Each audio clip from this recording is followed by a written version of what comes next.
Hello friends, good morning, Radhe Radhe. आप सभी लोग कैसे हो? मैं आशा करती हूँ आप सभी लोग अच्छे होंगे, स्वस्थ होंगे, अपने काम में बिजी होंगे। नाइट में काफ़ी बरसात हो रही है, आप सभी लोग देख सकते हैं चारों तरफ पानी भर गया है और काफ़ी ठंडा मौसम है। 4-5 दिन से काफ़ी बारिश हो रही, इस तरह सड़क पे भी पानी भर जाता है, घर में भी पानी भर जाता है, चारों तरफ पानी पानी है। काफ़ी बहुत ज़्यादा बारिश हुई है, पानी पानी काफ़ी मात्रा में है।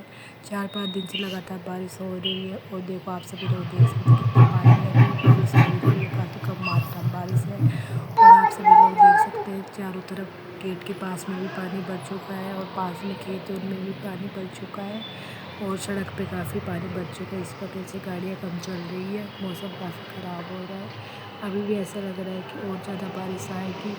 ये समय 4-5 बजे का समय है। ये इस तरफ देख सकते हैं कितना हेलो पानी है। Friends, good morning, Radhe Radhe. आप सभी लोग कैसे हो? मैं आशा करती हूँ आप सभी लोग अच्छे होंगे, स्वस्थ होंगे। आज है चौथ माता का व्रत है, आज बैसाखी चौथ माता है।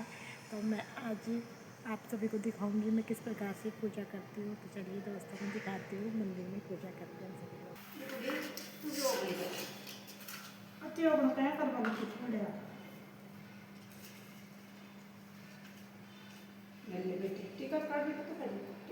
टिको काढीची ती माहिती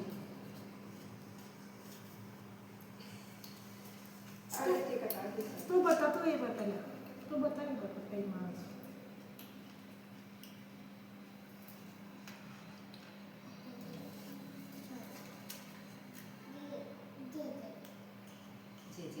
आगे आगे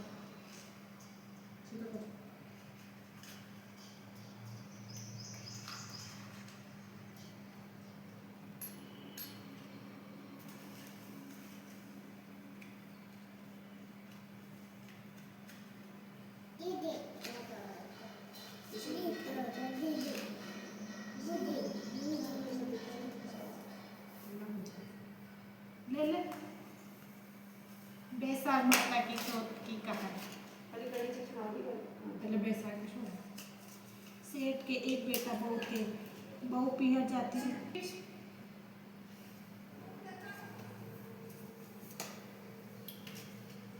सेठ के एक बेटा बहू थे। बहू पिया जाते पर उसके पिता पूछते कि क्या खा कर आई है।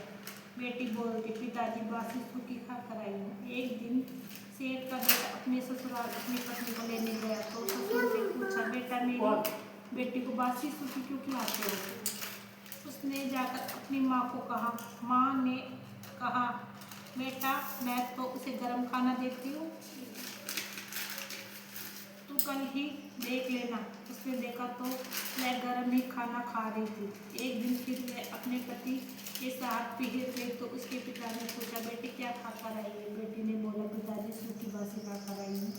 तो उसका पति बोला, तू झूठ क्यों बोलती है? तब वह बोली, ना तुम कमाने जाते हो ना तुम पिताजी को कमाने देते हो, तो बासी सूखी ही खाऊंगी ना।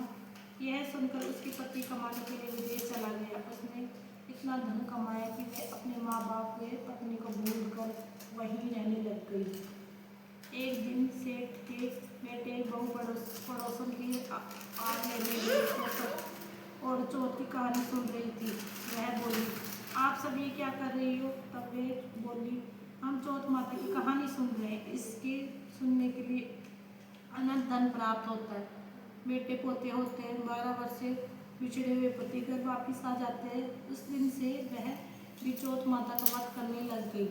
सासू माँ 4 समय खाना देती, उसमें एक ब्राह्मण को देती, एक 12 गंडक को देती, एक 12 चौथ माता अर्घ देकर खाती। ऐसे ही चौथ का व्रत करते 12 वर्ष बीत चुके। चौथ विनायक ने सोचा कि इसका व्रत करते 12 वर्ष हो चुके, अगर इसके पति को वापस नहीं लाए तो कलयुग में अपने को कौन मानेगा। इसलिए उस रात ही चौथ माता उसके पति को सर्वनाश की बोली कि अब तू घर चला जा, तेरी पत्नी तुझे याद कर रही है। तब वह बोला, मैं तो काम में उलझा हुआ हूँ, अब तो जाना नामुमकिन है। चौथ माता बोली कि दिन उगने से पहले ही दोनों घोड़े गाड़ कर चौथ माता का नाम लेकर बैठ जाना, लेने वाले आएंगे और लेने वाले भी आएंगे। उसने वैसा ही किया, लेने वाले भी आए और लेने वाले भी आए। घर आने लगा तो उसके देखा कि बूढ़ा सांप दुख दुख से जलने के लिए जा रहा है। उसने उसे छिटकारा दिया। सांप बोला, तूने मुझे क्यों छिटकारा दिया? अब मैं तुझे डसूंगा। वो बोला, इस डस लेना, लेकिन मुझे मेरे माँ बाप व पत्नी से मिलने के लिए जाने दे, क्योंकि मैं 12 वर्ष के बाद अपने घर जा रहा हूँ, जहाँ मेरा बेसब्री से इंतजार हो रहा है। सांप बोला कि मैं कैसे विश्वास कर लूँ कि तू वापस लौट कर आएगा मेरे पास। वह बोला कि मैं छत के ऊपर जाऊंगा तो मुझे सीढ़ियों से चढ़कर डस लेना। सांप ने कहा, ठीक है। वह उदास मन से घर पहुंचा। उसकी माता ने पूछा कि बेटे, ये कैसी उदासी, क्या घर पर आने पर नाराज है? उसने कहा, माँ बाप ऐसे नहीं है। उसने सांप वाली पूरी बात बता दी। यह बात उसकी पत्नी तक पहुंची तो उसने सोचा कि मैं एक सतीवती नारी हूँ, मैं अपने पति के प्राण बचा लूंगी।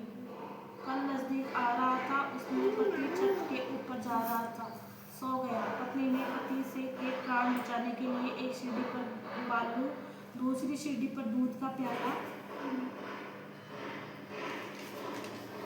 तीसरी सीढ़ी पर फूल, चौथ पर चौथ माता की आंखें रख दिए। रात में सांप आया। पहली सीढ़ी चढ़ते ही उसने बालू पे खूब लोट पलेटा खा लिया। फिर दूसरी सीढ़ी पर दूध पी लिया। फिर फूलों की खूब खुशबू ले ली। चौथी सीढ़ी पर जो हुई सांप पहुंचा तो चौथ माता ने सोचा कि अपने भक्तों की रक्षा करना मेरा कर्तव्य है, नहीं तो कोई मेरी पूजा नहीं करेगा, सब पूजा करना छोड़ देंगे। उसकी आंखें झटक से खुल गई और तलवार बन गई। सांप की पूंछ कटकर उसकी जूती में गिर गई तो सांप की पूंछ सोची कि इससे झटका तो दिखा दूं। जब चिटकियों ने उसके आपस में बात करी, इसकी पत्नी अपने आटा डालती थी, इसलिए इसकी पति की रक्षा करना अपना कर्तव्य है। इसलिए सारी चींटियों ने सांप के मुख में थोती कर दिया और संकट टल गया और उसके पति ने प्राण बचा लिए।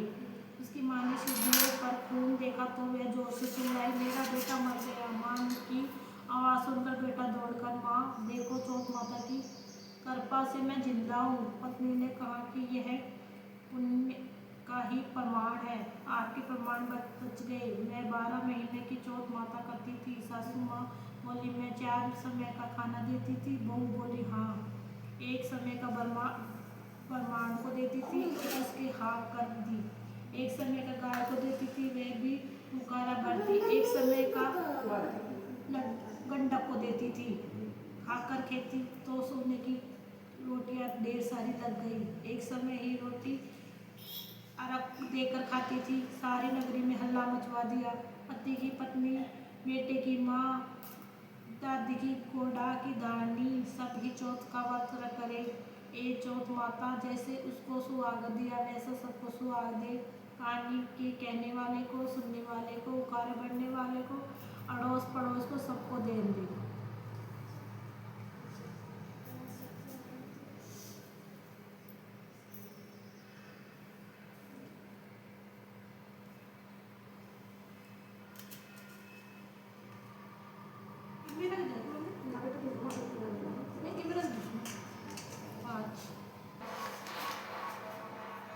मैं 5 ही लाता, सारी 5 ही ली थी। मैं भी 5 ही ले चुकी। मैं कि एक पड़ जा लेना, दिन मिला ले। गणेश जी की कहानी। एक छोटा बच्चा अपने घर से खेलने गया। रास्ते में गणेश जी मिले और बोले, बच्चे कहाँ जा रहे हो? बच्चे ने कहा, मेरी माँ ने अनपढ़ हो गई है, मैं गणेश जी के पास जा रहा हूँ। ये कहकर वह बच्चा चला दिया और विनायक जंगल में पहुँच गया। गणेश जी ने सोचा कि यह तो मेरे नाम से जा रहा है। बच्चा, हाँ, इसे कुछ हो गया तो मेरा नाम बदनाम हो जाएगा। गणेश जी ने भी उसे बालक की तरह, अपना रूप भी एक बच्चे की तरह बना लिया। उस बच्चे के पास पहुंच गए और बोले कि बच्चा रुको, कहाँ जा रहे हो? उस बच्चे ने जवाब दिया, मैं विनायक जी के महाराज के से मिलने के लिए जा रहा हूँ। यह सुनकर गणेश जी को अचानक अचंभा हुआ कि एक छोटा बच्चा भक्त है, इसकी रक्षा करना मेरा कर्तव्य है। गणेश जी बोले कि बच्चा ही मैं ही विनायक हूँ, लेकिन छोटा बच्चा कहाँ मानने वाला था। उसने तफाक से जवाब दिया, मैं नहीं मानता कि आप ही गणेश विनायक जी हैं। गणेश जी फिर बोले कि अच्छा बच्चा, जो भी सुने तुम मुझे मांग लो। वह मांगने लगा। बच्चे ने कहा कि मैं क्या मांगूं, आप ही दे दीजिए। गणेश जी ने फिर कहा कि बच्चा एक बार तो कुछ भी मांग ले। बच्चे ने उजलवाता से होकर गणेश जी महाराज से बोला, पलंग निवारण को, बासी गजलान को, दाल बाटी भात को, फल के ऊपर मोटी खांड की पुरजनी वाली असी, मांगो जाने फूल गुलाब को। गणेश जी मुस्कुराते हुए बोले, बच्चा तू तो बड़ा ही तेज निकला, एक बार में सब कुछ मांग लिया। गणेश जी अपनी भक्तों की कामना कहाँ टालने वाले थे। बच्चे को आशीर्वाद दिया कि ऐसा ही हो जाए। गणेश जी का आशीर्वाद प्राप्त कर वह बच्चा घर वापस लौट गया और घर पर देखा कि एक विनायक जी एक बीननी पलक पर बैठी हुई है और घर में धन के भंडार भरे हुए हैं। बच्चे की माँ को भी अचंभा हुआ कि इतना धन एकदम कहाँ से आ गया। उस बच्चे ने अपनी माँ को सब कुछ बता दिया। माँ बहुत खुश हुई और बोली, विनायक जी महाराज जैसे हमको धन दिया, उसी प्रकार से कहने वाले को, सुनने वाले को और उन सबकी कामना को पूर्ण करना।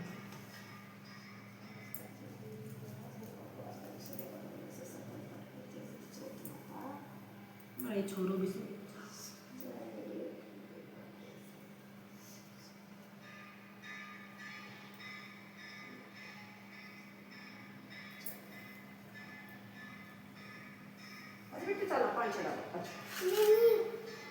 एक बात है।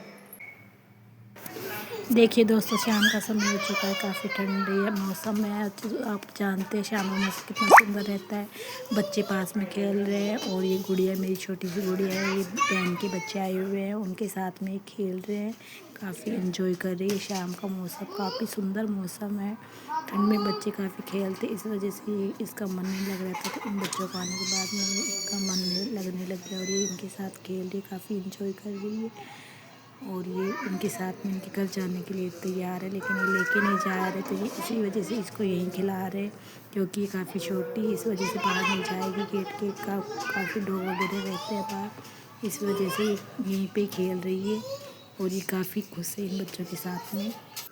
देखिए दोस्तों, रात का टाइम हो चुका है और यहाँ पे शाम को भी पूजा की जाती है चौथ माता की। इस वजह से मैंने पहले 9 दीपक जलाया, उसके बाद दीपक जलाने के बाद में मैंने पूजा स्टार्ट कर दी है। यहाँ पे चौथ माता आ चुकी है। मैंने अपनी पूजा स्टार्ट करने के बाद में गणेश जी को जिमाया, उसके बाद में मैंने चौथ माता को भोग लगाया। चौथ माता जल्दी आ चुकी थी घर पे, तो इस वजह से मैंने पूजा करना प्रारंभ कर दिया। इसके बाद में मैंने आरती गाई। आरती गाने के बाद में मैंने सभी देवी देवताओं का नाम लिया और सभी देवी देवताओं को नाम लेके सभी देवी देवताओं को भोग लगाया। भोग लगाने के बाद में मैंने घी से फिर से माता को जिमाया। जिमाने के